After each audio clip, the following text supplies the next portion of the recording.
Hi friends, இன்னைக்கு நம்ம பார்க்க போற ரெசிபி காபூலி சன்னா பிரியாணி. ப்ரிப்பேர் பண்றதுக்கு நான் இன்னைக்கு 1 kg பாஸ்மதி ரைஸ் எடுத்துர்க்கேன். வெள்ளை சுண்டல் அல்லது காபூலி சன்னா 1/4 கிலோ. இஞ்சி பூண்டு விழுது அரைக்கும் போது 2 தக்காளி, 2 வெங்காயம், 2 பச்சை மிளகாவை ஆட் பண்ணி அரைச்சு பேஸ்ட் எடுத்து வச்சுக்கலாம்.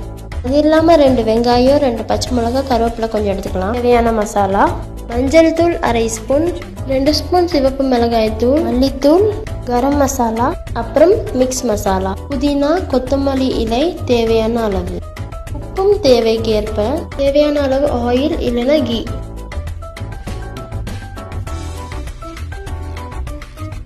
முதல்ல ரைஸை ஊற வச்சுக்கலாம். கொண்டக்கடலையை நைட்டே ஊற வச்சு எடுத்து வச்சுக்கிட்டேன்.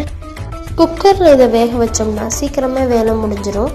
இதில் 1/4 ஸ்பூன் மஞ்சத்தூள், தேவையான அளவு உப்பு போட்டு முங்குற அளவுக்கு தண்ணி ஊற்றி வேக வச்சுக்கலாம்.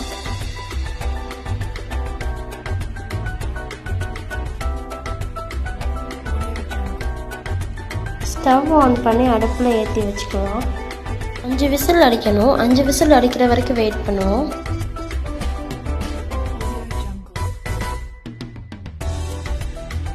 அஞ்சு விசில் அடிச்சிடுச்சு. நீ ஓப்பன் பண்ணி பார்க்கலாம். நல்லா வெந்திருக்கு பாருங்க. காபூலி சன்னா பிரியாணி ரெசிபியில் அடுத்து ரைஸ் குக் பண்ணுறதுக்காக ஸ்டவ்வில் ஒரு பக்கம் நம்ம வாட்டரை பாயில் பண்ணுவோம். இன்னொரு பக்கம் ஸ்டவ்வில் பிரியாணி பண்ணுறதுக்கான பாத்திரத்தை ஹீட் பண்ணிக்கலாம். ஹீட் ஆயிடுச்சு. இப்போ 3 ஸ்பூன் ஆயில் ஆட் பண்ணிக்கலாம். நான் இன்னைக்கு 1 கப் ரைஸ்க்கு 1.5 கப் வாட்டர் யூஸ் பண்ண போகிறேன். ஒரு பிராண்டுக்கும் தண்ணி அளவு வேரி ஆகும். தண்ணி எக்ஸ்ட்ராவே ஹீட் பண்ணி எடுத்து வச்சுக்குவோம். ஆயில் ஹீட் ஆயிடுச்சு. இனி சோம்பு, பிரியாணி இலை, பட்டை எல்லாத்தையும் ஆட் பண்ணிக்கலாம்.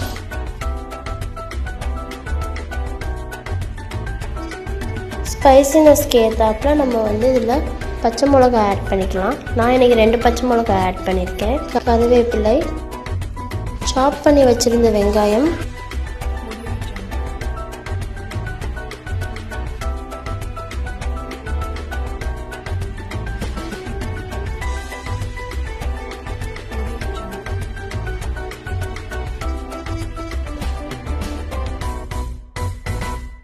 வெங்காயம் வதங்கிறதுக்குள்ள ஜிஞ்சர் கார்லிக் பேஸ்டோட 2 வெங்காயம், 2 தக்காளி, பச்சை மிளகாய் 2 சேர்த்து அரைச்சி ஃபைன் பேஸ்ட்டை எடுத்து வச்சுக்கலாம். தக்காளி ஸ்கின்க்கு நல்லா க்ளோ கொடுக்கும். பட் சில குழந்தைங்க இதை சாப்பிட மாட்டாங்க, தனியாக ஒதுக்கி எடுத்து வச்சிருவாங்க. அவங்களுக்கெல்லாம் இந்த மாதிரி ட்ரை பண்ணி பாருங்கள், விரும்பி சாப்பிடுவாங்க. ஆட் பண்ணியாச்சு. பச்சை வாசனை போகணும். போகிற வரைக்கும் நல்லா மிக்ஸ் பண்ணிகிட்டே இருங்க. அடுத்து நம்ம எடுத்து வச்சிருந்த மசாலா பொருட்களை சேர்த்துக்கலாம். 1/2 ஸ்பூன் மஞ்சள் தூள், 2 ஸ்பூன் சிவப்பு மிளகாய் தூள், மல்லித்தூள் 2 spoon, garam masala 2 spoon, mix masala 2 spoon. இது கூட நீங்கள் பிரியாணி மசாலா கூட சேர்த்துக்கலாம். அதுவும் நல்ல ஒரு டேஸ்ட் தரும். நம்ம சேர்த்துருக்க மசாலாவோட பச்சை வாசனை போகணும். அது வரைக்கும் நல்லா கிண்டிக்கோங்க. பச்சை வாசனை போயிடுச்சு. அடுத்து நம்ம இப்போது வேக வச்ச காபூலி சன்னாவை ஆட் பண்ணிக்கலாம். வெள்ளை சுண்டலில் நிறைய ப்ரோட்டீன்ஸ் இருக்கும். இது ரொம்ப ஹெல்த்துக்கு நல்லது. பிரியாணி அப்படின்னாலே நம்ம சிக்கன் பிரியாணி, மட்டன் பிரியாணி அப்படி தான் கேட்டிருக்கோம். இந்த ரெசிபி ஒரு புது விதமாக இருக்கும். சின்ன குழந்தைங்களுக்கு பயிறு வகைகள் பிடிக்காது. அப்படி இருக்கவங்க இந்த மாதிரி நம்ம ரெசிபி செஞ்சு கொடுத்தோம்னா நல்ல சத்தான சாப்பாடு கொடுத்த மாதிரி இருக்கும். விரும்பியும் அவங்க சாப்பிடுவாங்க. ரைஸுக்கு ஒரு பக்கம் தண்ணி சூடாயிட்ருக்கு. இப்போ நம்ம இதில் ஊற வச்சுருந்த பாஸ்மதி ரைஸ், நான் 1 கிலோ எடுத்திருந்தேன் இல்லையா, அதை இதில் சேர்த்துக்கலாம்.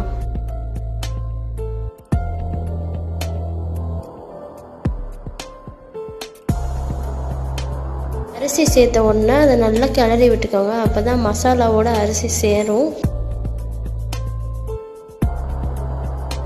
மேக்ஸிமம் நம்ம சமையலில் குக்கரை அவாய்ட் பண்ணிவிட்டு இந்த மாதிரி பாத்திரத்தில் சமைச்சு செஞ்சோம்னா அது ஹெல்த்துக்கும் நல்லது, அதே மாதிரி டேஸ்டியாகவும் இருக்கும்.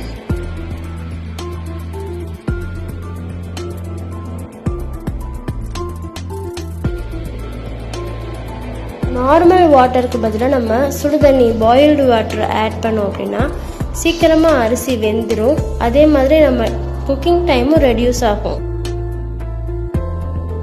தேவையான அளவு உப்பு சேர்த்துக்கோங்க.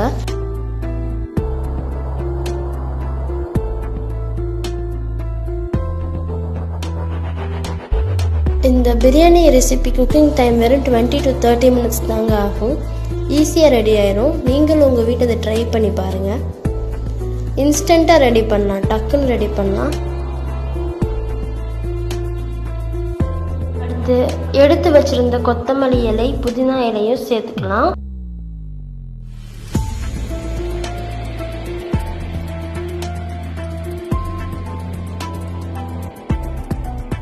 இந்த மாதிரி ஃபுல்லாக க்ளோஸ் ஆகிற மாதிரி ஒரு தட்டை எடுத்து க்ளோஸ் பண்ணிக்கோங்க.